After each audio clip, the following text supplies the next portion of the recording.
Hi everybody, this is the baseball hut, the amazing, spectacular, terrific, the great one, the people's champion, your host, the hut, and welcome back to the baseball hut too, and hope you like this video and subscribe as we continue to talk about Major League Baseball here. We have a lot of fun here.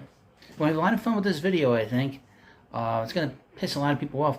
I would mention, I don't normally do this, but I am going to turn the comments off of this video because the Braves fans are probably the most toxic fans on YouTube that I have encountered. Most of the people that write to me are very, very pleasant to deal with, but they are some of the most toxic fans on YouTube, which was very surprising to me. I thought maybe I'd have issues with the Yankee fans, but maybe because I goof on the Yankees, it's a little bit different. It was almost like family. You know, I'm a Met fan here in New York, and dealing with the the Yankees is going back and forth. It's sort of it's part of our DNA. But the thing of the Braves. Now, for the last year and a half, I've been very suspicious of them. Very suspicious about how they've been able to play as well as they have. Now, last year, at this time in June of 2022, Mets had a big lead against the Atlanta Braves. They were pretty much so far behind the Mets, and over the course of June until October, they played 800 baseball. Those are the kind of numbers that you don't see in Major League Baseball. Very few teams play at that level. The 86 Mets never played like that. The 75 and 76 Reds never played like that. The great Oriole teams in the late 60s, early 70s didn't play like that. The 98 Yankees didn't play like that. Over the course of 4 months last year, the Braves just came back in the race. It wasn't like the Mets collapsed in any way, shape, or form. A lot of people here treat it like it was a Mets collapse, but I was very suspicious. I saw a clip on Twitter, which I should have saved, of, this was in Game 3 in the last series in Atlanta. The Mets played there, and they got swept. And we know that they did not pitch well down there. But in the third game, there was a clip of Ronald Acuna Jr. passing signs to the hitter at the plate. He did something with his helmet to let the hitter know that what kind of pitch was coming in. And if anybody you pay attention to games, you notice these kinds of things. And I notice everything. I've been very suspicious this year. I would mention, the Mets went 8-12. And the first 8-4, and the first 12 games against the Atlanta Braves last year. Obviously, they played 19 games, but they went 1-6. This is the Mets, in the last 7 games. My antenna went up. I was like, how does a team reverse roles that way so quickly when the Mets were doing everything right? They were playing well. They were playing smart. But then against the Braves, it was almost like complete, total flipping of the switch. Very, very strange. Mets lost the division because of the tiebreaker. Even though both teams won 101 games, they both, because of that one extra win that the Braves had against the Mets, which they went so they can go 10-9 against the Mets, they basically were given the division. And given is a good way to say it. They were given it. Now this year, they have been able to put up such dynamic offensive numbers.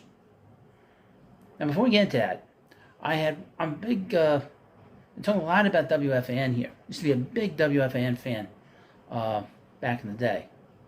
But they did a little discussion on Evan and Tiki, and I watched it on YouTube. They got a YouTube channel. And Evan asked a question about the Braves. What's going on down there that they are so far out in front in terms of their offense next to the next team in terms of home runs? The Atlanta Braves are going to get close to breaking the all-time home run record. That's not the interesting thing. The interesting thing is that the Braves are 60 home runs ahead of the LA Dodgers. Why are they so far out in front? The old record of the 2019 Minnesota Twins, they only had one more home run than the second team, which was the New York Yankees. They mentioned that during that. And I said to myself, I'm saying to myself now, What's so different about the Braves? That they are so far out in front of all these other teams. Just going through the numbers, they have 10 players that have 10 or more home runs. They have 5 players with 90 or more RBIs. That's a little unusual. Usually you get 1 or 2 guys that hit a lot of home runs and sort of sprinkle it in. But to have that many players, Marcell Ozuna was dead in the water as a player in April and May. He's got 37 home runs. That is a guy that embarrassed himself. That's a disgraced player. And I've done plenty of videos on him, which I deleted, which I shouldn't have done. Videos on him and how the Braves fans turn a blind eye to his lack of hustle, to his lack of his ability to get in a lot of trouble off the field. They don't look at it. They don't even think about it. But he went from a nothing. Now he's had a good career, but he was basically dead in the water early in the season, and now he's going to finish with 37, 38 home runs. How?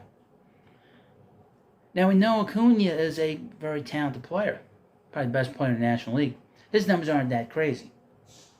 Matt Olson, he's got 53 home runs. The most home runs he's ever hit in his career is 39. Last year he hit 34 home runs. How is he 19 home runs better than he was last year? What is going on down here?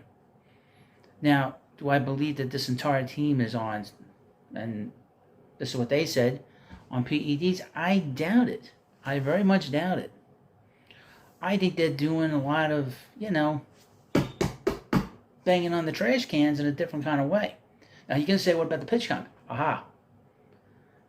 You can still get location where the catcher sits and sets himself behind the plate. If you know what the pitcher's going to throw, you will know. All you got to do is look back. You don't even have to peek. You can get the first and third base coach to tell you with some kind of signal, somebody in the stands that you trust, somebody in the dugout, somebody on the base paths. You can find out. And this is not something that hasn't happened before in Major League Baseball history. This has happened before, we know, with the Houston Astros. And since Rob Manfred didn't punish anybody for what happened in 2017, this is going to continue. Now, going back to the production of Matt Olson. Matt Olson's been a good player. But how does he go from 34 home runs last year to 53? And one of the year was 39 home runs. How do you go from that? That's something doesn't add up. And how do you go from a team that was dead in the water? Now in 2021, they won 88 games. And they caught the Mets because the Mets had 2 bad injuries to start the second half. They lost Jacob deGrom and they lost Francisco Lindor at the All-Star break, both of them. Okay? That team won 88 games. 88 games that year. How do you go from 88 games to 101 wins to what they're doing now, when last year they were dead in the water and they were treading water pretty much the same way they were the year before? Can someone explain that to me? Oh, they're the best team in baseball. But how do you go from 88 wins to 101 wins when you were tracking 80 something in the 80s prior to that hot streak? They were probably going to pace 84, 85 wins. How did they go from that to playing 800 baseball when they had not done that the previous few years before that? I mean, and then you see this kind of offensive production. Now, I remember watching some of the games the Mets played against the Braves this year. I remember saying to myself, guys just jumping on the first pitch all the time with the Braves. That's why I've been so exercised about this thing about the Mets getting tougher, is that if you start knocking players down, you start knocking guys down on the other team, they won't be jumping on the first pitch. They won't be feeling so comfortable. And I feel like the Mets have not done that. And this is not a Mets fan rant. This is a baseball fan rant, because this has been going on now for a year and a half. This level of play, when this was a team that was basically 14 games above 500. It's kind of unusual to go from 14 games over 500 the 40 games over 500. And you essentially have the same group of players. The only player that's different in terms of an offensive standpoint is Matt Olson. You had Freddie Freeman there. And Freddie's going to be a Hall of Famer. Matt Olson's not a Hall of Famer. You look at Matt Olson, do you see Hall of Fame from him? No, you don't. When you see Freddie, you think of the Hall of Fame. So you have Freddie on your team. You win a World Series. You tread water the first half. You win 88 games to finish the year. You bring in a new first baseman whose production's about the same, and then you win over 100 games. I don't understand that. And you didn't have Acuna for 50 games last year, and you win 101 games. Something doesn't add up to me. And again, the numbers prove it out. Offensively, you have 10 guys with over 10 home runs or more. You have at least 3 or 4 guys with 30 home runs or more. You got 5 guys with 90 RBIs or more. That's very unusual for baseball. And again, they're 60 home runs ahead of the second team. So this is, to me, this is very suspicious. And makes me question what the hell's going on down there. Major League Baseball, better look into this. Can't just, and if they get caught, if this is true, now I would say this about WFN. Evan Roberts back a few months back, he questioned what was going on with the Rays. You had all these mediocre players playing so great, and you got guys that have been good players here in Atlanta. And all of a sudden, you see Hall of Fame production from Matt Olson. He's a good player. He's not a Hall of Famer. No one ever looks at him and says he's a Hall of Famer. Far from it. Very, very interesting. Very interesting. I do apologize to my regular subs for me not putting the comments on here. Because quite frankly, they are some of the nastiest comments you can possibly get. And it irritates them. And plus it gets them to write to me on another video. And gets them to watch another video. It helps the channel out. So that's another benefit of what I'm trying to do with it too. But thank you for watching this video. Just my little question mark. I have a question. I have an answer for you. Please subscribe to the Baseball Head too. Thank you for watching. I'll see you later.